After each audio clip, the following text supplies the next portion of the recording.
Hello everybody, Ben Woodruff here with another Falconry video. Today's video I'm going to be talking about a different training approach to imprint goshawks. Now, before I jump into that, if you haven't already, if you could please subscribe to my channel, I'd very much appreciate it, and it does help me to keep this channel up and going and alive. This topic, goshawks. Goshawks are wonderful. If you're new to falconry or just learning about birds of prey, goshawks are one of the oldest raptors used in the sport of falconry. There are all different kinds of goshawks, but the northern goshawk lives in the northern part of the northern hemisphere, and it has a history of use in the sport going back thousands and thousands of years in every part of its range. And goshawks are among the most capable food providers that they are. You have to remember, the original reason why falconry came about was for providing food. There were no grocery stores, and in the earliest days there weren't even farms, and so hunter-gatherers, the idea of using a goshawks will hunt all day long. They will hunt and hunt and hunt and hunt and hunt. They just keep going and going and going. There's often quotes about them being referred to as the cook's bird, because a chef or a cook of an inn might go and in the morning go out hunting with the goshawk to get food to serve later on in the day for the tavern, go after pheasants or partridge or ducks, things like that. So they're incredibly capable, they're incredibly fast and agile and great at what they do. Problem is, they're high maintenance. This is not a casual bird. This is not something easier to work with like a red-tailed hawk or even a Harris hawk. It's very high maintenance. Now, that being said, I will say there is generally a view that the northern goshawk of North America is harder to train and a little bit more temperamental than the old world goshawks. Now, goshawk, the term northern goshawk, technically a goshawk from Finland, a goshawk from Russia, and a goshawk from the United States, a goshawk from England, are all the same species, but there are very different subspecies within that. You can notice when you're looking at some of my videos, you see the ones with a much finer barring on the chest are the northern goshawks that we have here in the United States, where if you see a video of mine with the much thicker, well-defined bars on the chest that almost look like a Peale's peregrine falcon, those ones are going to be something in Europe or Asia. There is this idea that the North American goshawk is more rascally, a little more temperamental, and I have seen that to be true.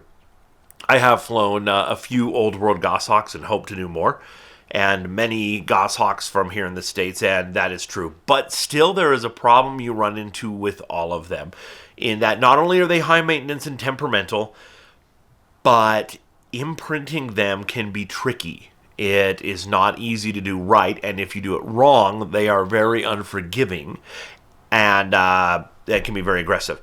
Now, the flip of that, if you live in an area, which I do, where you could trap a migrating goshawk, you solve that problem. Hey, you catch a bird that is already migrating, which means it already knows how to hunt, already knows how to fly, its parents have raised it, and you're set. Easy. Problem with that is that goshawks can be tricky to find.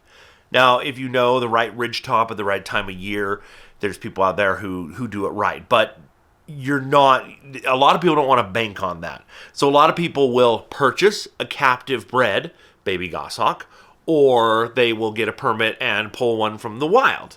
It's a guarantee then, right? Hey, here it is. Now, on a side note on that, in addition, a lot of passage goshawks, which again, a passage goshawk, I always have to say these things because I forget. There's a lot of first-timers watching my videos. A passage bird is a bird that is hatched and is grown to full size. It doesn't have a mate. It's not an adult, but it is full-sized. And for the rest of its first year of life, it is a passage bird. Then once it's a year old, it gets adult feathers and is a haggard bird, and we don't trap those and fly those. So a passage bird, one of the other problems is they have a high rate of succumbing to a disease called aspergillosis. They can get that under stressful conditions of being brand new to the world, where a bird raised from a baby is less likely to have those issues. So for a lot of people, maybe you're in a country where the only way you can get a goshawk is by purchasing a captive bred one. But either way, whether you buy a goshawk as a chick or pull one from the wild, raising it from a baby, doing it right is tricky. There's all kinds of traditional ways. I've shown some videos on how to raise them. There's specific ideas out there. Mike McDermott wrote the book The Imprint Accipiter to talk about how to use a technique that he calls the recipe, which I do like. It's not without its flaws, but it's a good system.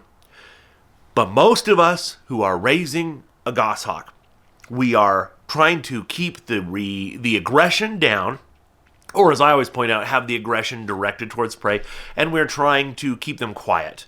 We don't want them to be vocal. Baby goshawks, once they reach a certain age where they're starting to learn how to fly, just wail, just meh, meh, meh, nonstop. Parents bring food, okay? But when the parents leave them, they quickly, within a week, stop vocalizing. But if you're the parent and you never leave, they might keep vocalizing. So there's a lot of traditional techniques that I've put in my videos, and I'll put in future videos. This video is not about this. This is a technique that I have not done, but a friend of mine, this is just her way, and it's been successful every single time. She is an accomplished goshawk flyer. I haven't asked permission to use her name, so I won't use her name. But what she has done is for people who have flown falcons for a long time, many very experienced long wingers say, oh, yeah, you get your bird up and running, but really it's not until their second or third year until they really blossom and come into their own and learn how to properly use the full breadth of the sky. People don't have that attitude with hawks. People are just kind of like, all right, I got my bird, get it trained, get it to wait, and go hunt, hunt, hunt, hunt, hunt. And that's just the idea. And it works. That's what I do.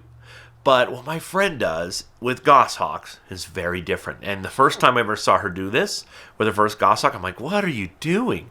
And what she does revolves around weight the first year.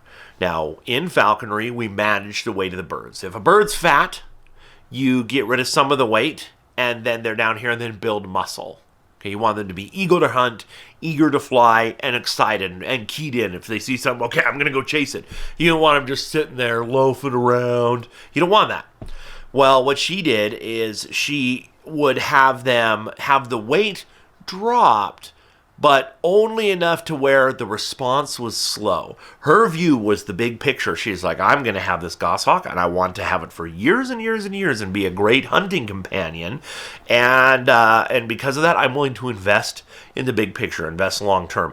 So she would fly her goshawk high, fly it a little bit high, instead of just like eager and ready to go. It's like, okay, I'll put up some chases. And normally we don't do this for a lot of reasons. Number one, we want them to have success. Number two, if they're only putting a half-hearted effort in a chase and they keep not catching prey, this can lead to them not being willing to put any effort in at all. But she managed it right. She used some bagged game and some lures and would have the occasional kill. But her whole first season, it was about building that trust, getting to know each other with a much heavier bird. The bird never was vocal, never showed any aggression. The bird was just super easy to be around, like they are when they're young. Normally, when they're little babies, they're fine, and then when you start hunting, they get all wired and intense. That was not the case. That's what she did her entire first year.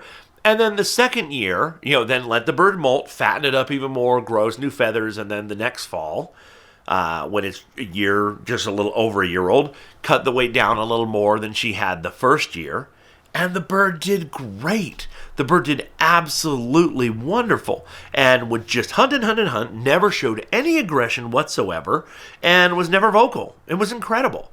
So all those problems, it was a big picture strategy. It was a long-term understanding of what she wanted to accomplish with this bird, and it really worked. And it's kind of interesting with that. Some of my favorite goshawks that I've had have actually been hand-me-downs where somebody took, these have all been with old world goshawks, like Finnish goshawks and European goshawks, where they would train it from a baby the way I normally do, which is like, okay, get him up and running really fast, get him, direct all the aggression of the prey, hunt the first season. And they had flown a couple of seasons, but then they had pulled back and let the bird be in a breeding program for a couple years. So the bird was fat and happy, just doing nothing, just being a parent. and then I inherited them and would get them down to weight and get them going. Those are the best behaved goshawks I've ever had, were the ones that had a couple years away from the hunt. And that's a little bit different, but I'm trying to draw a little bit of a comparison there, that a bird that was super intense and had a chance to kind of and then get back into the game was really good. I haven't had that experience with falcons. Falcons that have been out of commission for a while a lot of times seem to not understand what you're going for. They're like, what? But these goshawks were great. But my friends' goshawks were impeccable in their behavior, in their lack of vocalization, and their deadliness as an effective hunting partner. So it is not the normal way I do. I would like to do that with the goshawk at some point, especially if I ever have the chance to get one of the white Siberian goshawks or a Russian goshawk. I would really like to at some point, and if I do, then it's like, okay, I'm going to have this bird for a long time, I'm planning this out, and maybe I will try my friend's technique and give it a whirl. But it worked great for her. She's used it on many goshawks, and again, there is no one right way to practice falconry. I always try to remind people of that in these videos. I share my way and my experiences, but this is an example where I wanted to share somebody else's way as a way to see that, hey, this might be useful to other people to have kind of a repertoire of different techniques they can go after. So I hope you found this video useful. Let me know your thoughts and comments down below. And as always, happy hawking.